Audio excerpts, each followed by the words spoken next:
नमस्कार, स्वागत आहे तुमचं द कोल्हापुरी किचनमध्ये। आज आपण बनवत आहोत हनुमान जयंती स्पेशल प्रसादाचा शिरा। त्यासाठी तुम्ही 1 वाटी रवा घ्यायचा आहे। आता मी इथे एक छोटी वाटी रवा घेतलेला आहे आणि त्या रव्याच्या समप्रमाणामध्येच मी त्या वाटीमध्ये तूप आणि साखर घेतलेली आहे। या तिन्ही गोष्टी समप्रमाणात असाव्यात। प्रथम कढई गरम करा, त्यामध्ये तुम्ही घेतलेलं तूप घाला, त्यामध्ये रवा घाला आणि तो खरपूस सोनेरी रंग येईपर्यंत परतून घ्या। आता नंतर यामध्ये तुम्ही ड्रायफ्रूट्स घालू शकता, जसे की काजू आणि बदाम।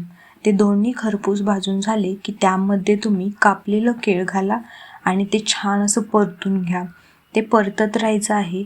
ज्यावेळेस तुम्हाला असं वाटेल की ते शिजलेलं आहे, म्हणजेच मऊ झालेलं आहे, मग त्यामध्ये तुम्ही उकळलेलं दूध घालायचं आहे।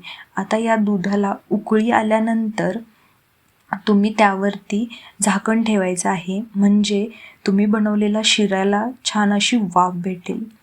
आता नंतर तुम्हाला शिरा हा अशा प्रकारे दिसू शकतो। आता यामध्ये तुम्ही जी समप्रमाणामध्ये साखर घेतली होती ती घालू शकता।